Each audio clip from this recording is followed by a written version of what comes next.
Como é que a NASA se comunica com as suas missões aí interplanetárias? Vamos ver nesse episódio.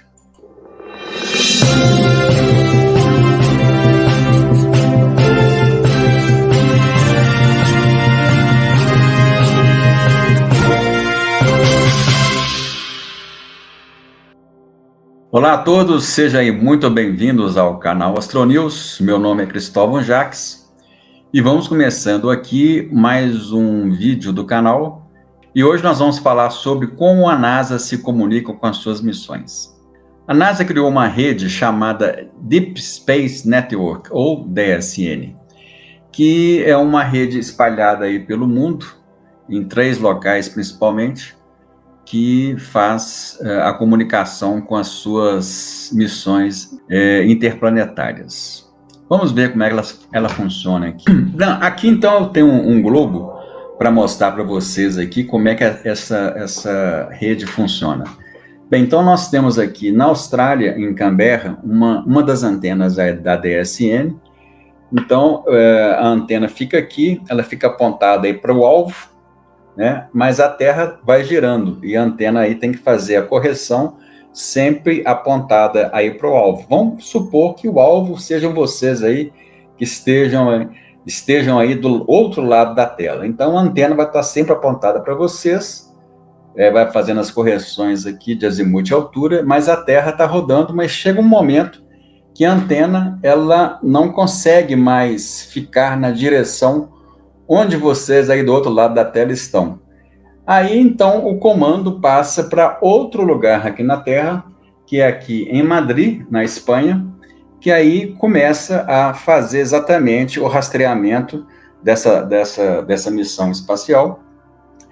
E a Terra continua rodando, a antena continua tentando ficar aqui no alvo, mas também chega um momento que a antena vai ficar aí com o horizonte, o alvo vai ficar abaixo do horizonte, aí ela tem que passar o comando para outro local, que no caso aqui é localizado num deserto lá na Califórnia, em Goldstone.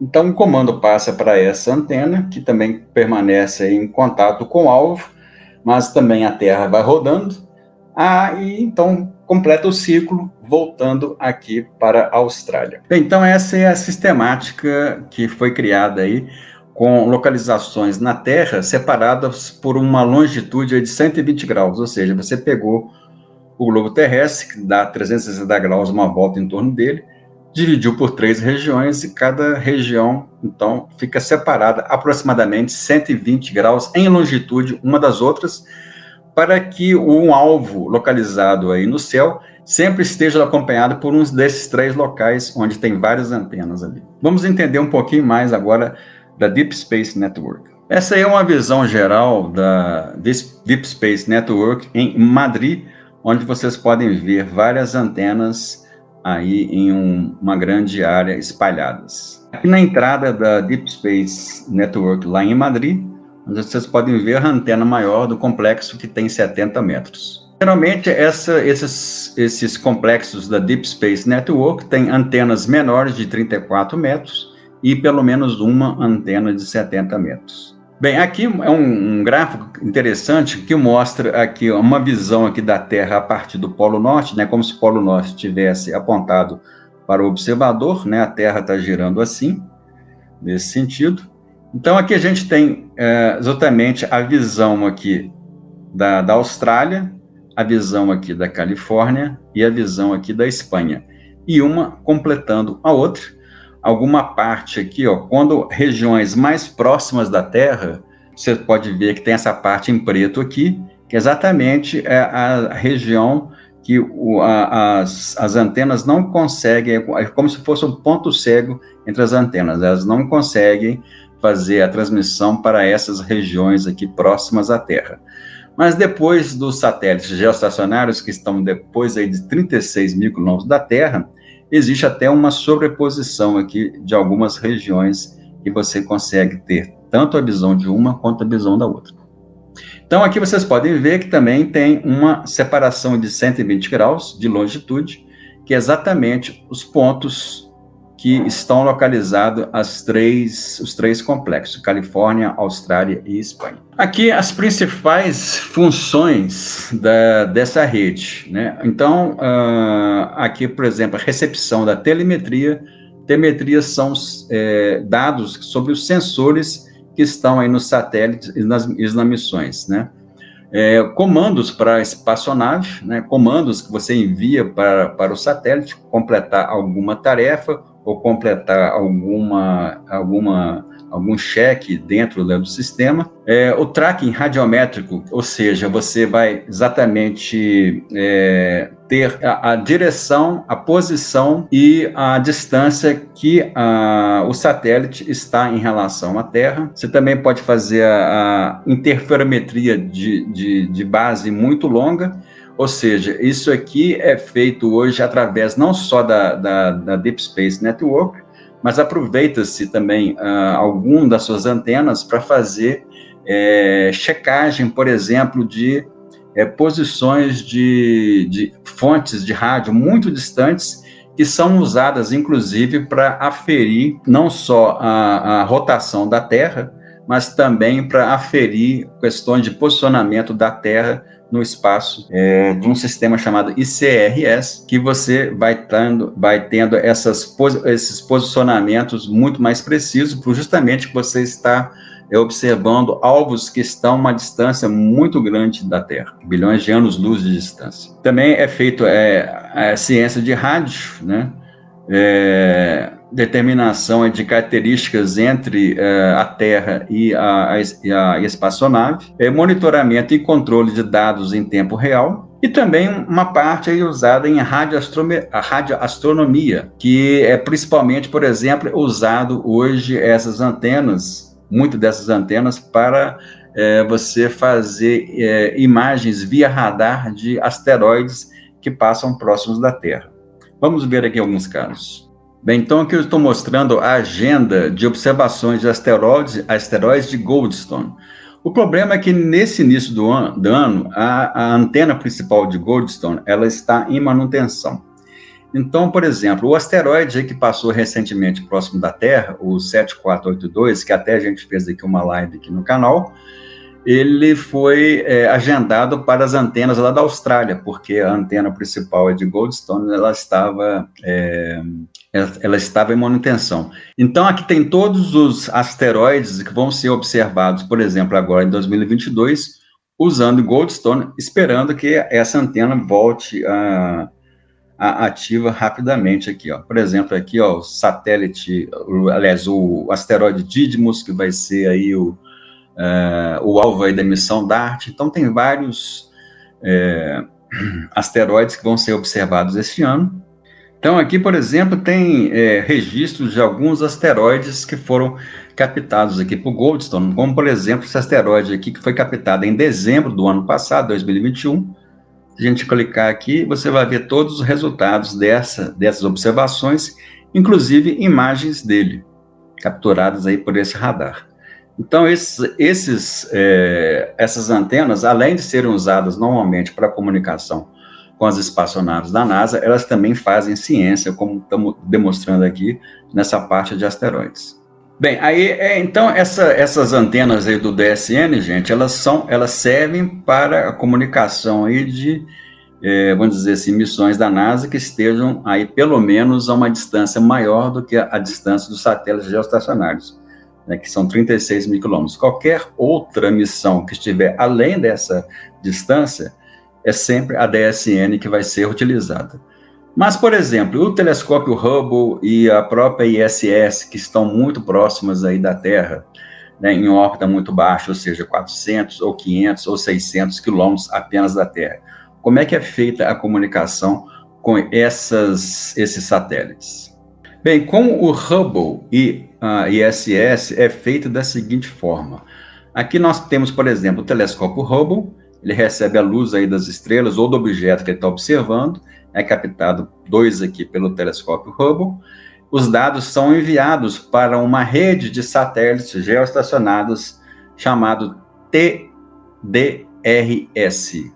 ou satélite de rastreamento e retransmissão de dados. Então, esses satélites, eles recebem o dado do Hubble, enviam aqui para uma estação que fica localizada em White Sands, no Novo México, e a partir aqui dessa estação, elas são enviadas para o Goddard Space Flight Center, que fica aqui nos Estados Unidos também, onde fica o Instituto de Telescópios Espaciais.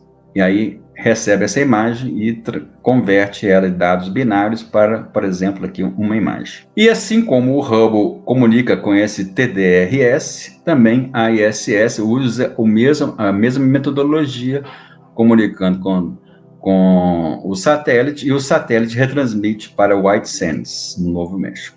Aqui, então, está a rede de satélites que nós temos hoje aqui. Foram lançados 13 satélites, mas desses 13 satélites, que ficam aqui no cinturão dos satélites geoestacionários, ou seja, 36 mil quilômetros de distância da Terra, apenas hoje estão 11 funcionando. Então, sempre o Hubble e a ISS vão comunicar com esses satélites, o que estiver melhor posicionado, ele então vai retransmitir para, ou às vezes, outro satélite que esteja mais voltado aqui para White Sands, nos Estados Unidos. Bem, para a gente completar o vídeo de hoje, vamos fazer uma visita ao site da DSN, que é muito interessante vocês verem lá como funciona o site. Vamos lá. Então, aqui nós temos o site da DSN, nas 3 localizações dela, que é em Madrid, Goldstone, nos Estados Unidos, e Canberra, na Austrália. E aqui vocês podem ver as antenas, né, comunicando com as missões. Então, aqui nós temos 3 antenas que estão operacionais. Essa que está meio apagada aqui não está transmitindo, e essa aqui está parada por enquanto. Então, por exemplo, essa antena aqui, a número 54, se você clicar aqui, ó, você vai ter a antena 54, ela está comunicando, por acaso, agora com James Webb Space Telescope. Então, como está mostrando aqui, nós temos dados que estão saindo, né, transmissões que estão saindo da antena, mandando alguma informação, e outros dados chegando do James Webb.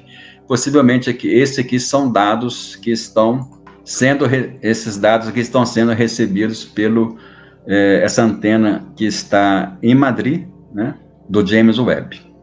Então, se vocês clicarem aqui no James Webb, essa antena aqui vocês vão encontrar dados, né, dela. Aqui, por exemplo, a distância que o James Webb está aqui da Terra agora, que é 1,45 milhões de quilômetros, e esse round trip light time aqui significa o tempo que a informação de rádio sai da antena, bate lá no James Webb e volta para a Terra. Então, esse round trip significa a viagem de ida e volta em relação ao James Webb, que hoje está em 9,68 segundos. Se você dividir por 2, é exatamente o tempo em segundos-luz, né, que o James Webb está em relação à Terra. Aqui mais para baixo tem o nome da antena, tem um azimuth que ela está apontando e tem a elevação que ela está apontando agora. Então, por exemplo, ela está apontando a 26,20 graus do horizonte, numa direção de 103,76 graus de azimuth. A velocidade do vento lá agora mudou aqui para 10,49 km por hora. E aqui são as informações mais aqui do James Webb, que é a fonte, qual a frequência que ele está transmitindo, qual que é a potência que está sendo transmitido. Aqui é o sinal que está voltando do James Webb, o tipo é dados, 40 kilobytes por segundo, a frequência de 2,27 GHz. E aqui embaixo outra frequência que está sendo utilizada, que é 25,9 GHz, na verdade, né, com uma taxa de dados aqui até maior, 28 megabits por segundo. Tá? Então, essa aqui é uma informação para James Webb. Essa antena aqui, por exemplo, ela está em contato com a missão Juno, que é a missão que está lá próximo a Júpiter. Aqui, se você clicar aqui, uma imagem aqui da missão Juno, né, uma concepção artística da missão Juno, E aqui a distância que ela está agora, 880 milhões de quilômetros, e uma viagem de ida e volta, 1,63 horas, aqui nessa antena 65. E na antena 56, ela está em comunicação com a missão Lucy. É uma missão que foi lançada aí para os troianos, pesquisar asteroides troianos de Júpiter. Então aqui você vê uma foto da antena, se você clicar aqui você vê a missão que ela está comunicando, e aqui você vê uma imagem mostrando o mapa mundi no momento, né? Aqui com as sombras da Terra, a parte escura de noite e a parte de dia que está neste momento. E aqui o terminador da Terra, que é essa linha de divisão entre a noite e o dia. Então aqui está Madrid, aqui está Canberra e aqui está Goldstone. Aqui em Goldstone, por enquanto, ele só está nessa missão aqui, que é a missão Chandra, né, que é um satélite da NASA que pesquisa aí em raio-x. Essa aqui está, por exemplo, em teste agora. Eles estão testando alguma coisa no equipamento. E aqui, ó, como eu falei com vocês, a antena principal de Goldstone, ela está em manutenção. Então, por isso que ela está desabilitada, assim como essa antena aqui, ó. E em Canberra, nós temos aqui, interessante, agora que ela estava apontada para a missão Voyager, né? Aquela mesma missão que foi lançada na década de 70, que hoje está a uma distância de 19,45 bilhões de quilômetros de distância, e que a viagem da informação ida e volta demora 1,5 dias. Né? Então, ela já está bem distante aqui da Terra, e ela continua enviando informações aqui para a Terra. Bem, então essa aí, gente, é uma visão geral aí de como é que a NASA faz a comunicação aí com as suas missões, né? Então nós vimos aí missões interplanetárias que estejam a uma distância além dos satélites geoestacionários da Terra, como, por exemplo, o próprio James Webb, que está aproximadamente a 1,5 milhão de quilômetros, e todas as missões de Marte, a Voyager, né? Essas missões aqui estão muito distantes, eles usam, então, a Deep Space Network. E para missões que estão próximas da Terra, né, como o Hubble e a ISS, elas usam aí uma constelação de satélites que fica aí situada aí no cinturão geoestacionário. Ok? Então, se vocês gostaram aí do vídeo hoje, deixem um ok para nós, um like aí no nosso vídeo, se inscreva no canal e até um próximo vídeo que estaremos por aqui. Fui, um abraço.